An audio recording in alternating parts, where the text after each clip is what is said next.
फिर वेडनेसडे आई और एनेट से मिली। वो कैंप में आ रही थी। ये सुनकर एनेट की खुशी का ठिकाना नहीं रहा। तभी एग्नेस भी वहां पहुंच गई और एनेट उस पर भड़क गई। लेकिन वेडनेसडे एग्नेस की मदद पूरी तरह लेना चाहती थी। आखिर फैन है तो मदद तो बनती है। फिर सब लोग बस में सवार होकर कैंप की जगह पहुंचे। वहां वेडनेसडे और पक्को, गोमेज और मोर्टिशा भी मिले, क्योंकि बैरी ने उन्हें बुलाया था। बच्चों को मम्मी पापा का आना बिल्कुल पसंद नहीं आया, जैसे पार्टी में बड़ों का आना। पग तो अपना बड़ा सा कॉफी भी ले आया था। तभी वेडनेसडे और मोर्टिशा के बीच झगड़ा चल रहा था और गोमेज ये सब समझ गया। इधर यूजिन को पग का स्पार्क को कैंप में लाना बिल्कुल अच्छा नहीं लगा, क्योंकि खतरा हो सकता था। पग बोला, मैंने बाहर पटाखे लगा दिए हैं, अगर ये भागेगा तो हमें तुरंत पता चल जाएगा। Smart plan. थोड़ी देर बाद बैरी ने फिर से सब बच्चों का स्वागत किया और बताया कि वो गेम्स खेलकर खूब मस्ती करेंगे। बच्चे तो पहले से ही एक्साइटेड थे, मजा आ रहा था सबको। तभी जेरिको नॉर्मल स्कूल से चैड नाम का प्रोफेसर अपने बच्चों के साथ कैंपिंग करने आया। उसने अपने पेपर दिखाए, लेकिन बैरी ने भी अपने पेपर दिखाए। वो जगह मेयर और उसके बेटे ने दोनों को इस्तेमाल करने की परमिशन दी थी। चैड और बैरी दोनों अपने बच्चों के साथ कैंपिंग करना चाहते थे, लेकिन एक दूसरे को निकालना चाहते थे। तभी वेडनेसडे ने घंटी बजाई और चैड से कहा, अगर ये जगह चाहिए तो गेम में हमें हरा कर दिखाओ। चैड ने चैलेंज स्वीकार कर लिया। गेम एक रेस थी। दोनों स्कूलों के पास अपना अपना अंडा था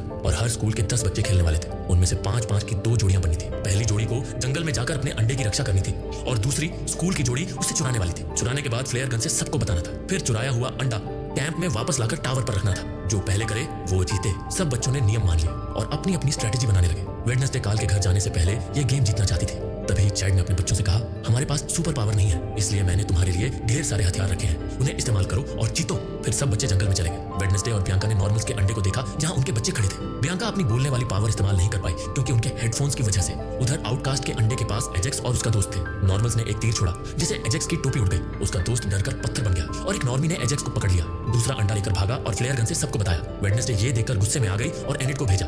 नॉर्मल्स ने स्मोक बॉम्ब फेंके, जिससे एनेट की हालत खराब हो गई। लेकिन यूजिन ने अपनी बीच कंट्रोल पावर से नॉर्मल्स पर हमला किया और उनकी हालत पतली कर दी। वो स्मोक में मास्क से बच रहे थे। वेडनेसडे को स्मोक से कोई फर्क नहीं पड़ा।